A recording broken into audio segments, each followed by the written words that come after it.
அவர்கள் நல்ல கணவரை தேடிட்டு இருக்கேன். முதல் கல்யாண பத்திரிக்கை உங்களுக்கு தானே. இப்போ அவங்க சொல்லியிருக்கிறது மிகப்பெரிய அளவில் என்னுடையும் கவனத்தை ஈர்த்திருக்கு. தமிழ் சினிமாவில் நிறைய நாயகிகளை பார்த்துருக்கோம். குறிப்பாக 90ஸ்களில் சிறகு இல்லாத தேவதைகளாக ஜொலிச்ச நிறைய நாயகிகள் இருக்காங்க. அவங்களுடைய பர்சனங்களை பற்றி நம்மளுக்கு சில விஷயங்கள் தெரியாமல் இருக்கும். இப்போ நடிகை சித்தாரா அவர்களை பற்றி தான் நம்ம பார்க்க போகிறோம். தமிழ் சினிமாவில் பரபரப்பு மிகப்பெரிய அளவில் ரொம்பவே பார்த்திங்கன்னா துருதுருன்னு இருக்கக்கூடிய நடிகையாக நடிச்சிட்டு இருந்தவங்க தான். ஒரு நாள் ஒரு ஹாஸ்பிட்டலில் இருந்து என் அப்பாவுக்கு ஆக்சிடென்ட் ஆகிடுச்சுன்னு ஒரு ஃபோன் கால் வந்துச்சு. பதறி போய் கேரளாவுக்கு ஓடினேன். அப்போ ரோடு கிராஸ் பண்ணுறப்போ பைக் இடித்து தலையில் பயங்கர அடி. எவ்வளோ போராடியும் அப்பாவை காப்பாற்ற முடியல. அப்பா இறந்தது தெரிஞ்சால் எங்கள் அம்மாவால் அதை தாங்கிக்கவே முடியாது. அதனால் லண்டனில் மெடிக்கல் படிச்சுட்டு இருந்த என் சின்ன தம்பி இந்தியாவுக்கு வர்ற வரைக்கும் அப்பா இறந்துட்டாருங்கன்றத அம்மா கிட்ட நாங்கள் சொல்லவே இல்லை. நான் அழுத அம்மா கண்டுபிடிச்சிடுவாங்கன்னு என் தம்பி வீட்டுக்கு வர வரைக்கும் நான் அளவும் இல்லை.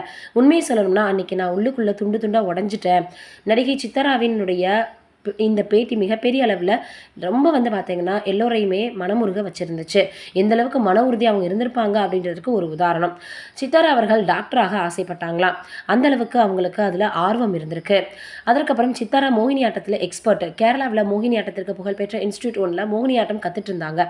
அடுத்து இசையமைக்க இருக்கிற ஒரு மலையாள படத்துக்கு புதுமுகம் தேடி இருந்த இன்ஸ்டிடியூட்க்கு வந்திருக்கிறாங்க. புகழ்பெற்ற இசையமைப்பாளர் தட்சிணாமூர்த்தி அவரோட கண்களில் ஹோம்லியான முகமும் அதே போல் பார்த்தீங்கன்னா அவங்க சிரிக்கக்கூடிய அழகும் அவங்களுக்கு பிடிச்சிருந்துச்சா.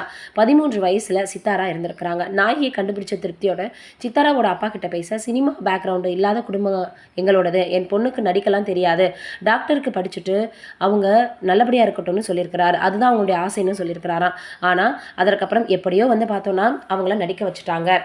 அதற்கப்புறம் பார்த்தீங்கன்னா மிகப்பெரிய அளவில் எல்லோருமே பார்த்தீங்கன்னா நல்ல ஒரு வரவேற்பை பெற்றிருந்தாங்க. இந்த சூழ்நிலையில் இப்போ சித்தாரா அவர்கள் இப்படி தனக்கு கணவர் கிடைச்சா நிச்சயமாக நான் உங்ககிட்ட சொல்கிறேன் அப்படின்னு அவங்க சொல்லியிருக்கிறதா மிகப்பெரிய அளவில் இப்போ வரவேற்பை பெற்றிருக்கு. எல்லோருமே கேட்டு வந்துட்டு இருந்தாங்க. அதனால் இப்போ அவங்க எனக்கு நல்ல கணவர் கிடைச்சா முதல் பத்திரிக்கை உங்களுக்கு தான் சொல்லியிருக்காங்க. 200 படங்கள் வரைக்கும் நடிச்சிருக்கிறாங்க. புது வசந்தம், அதற்கப்புறம் அர்ச்சனா IAS, காவல் கீதம்ன்றது இவங்களுடைய தமிழ் சினிமாவில் மறக்க முடியாத படமாக அமைஞ்சிருக்கு.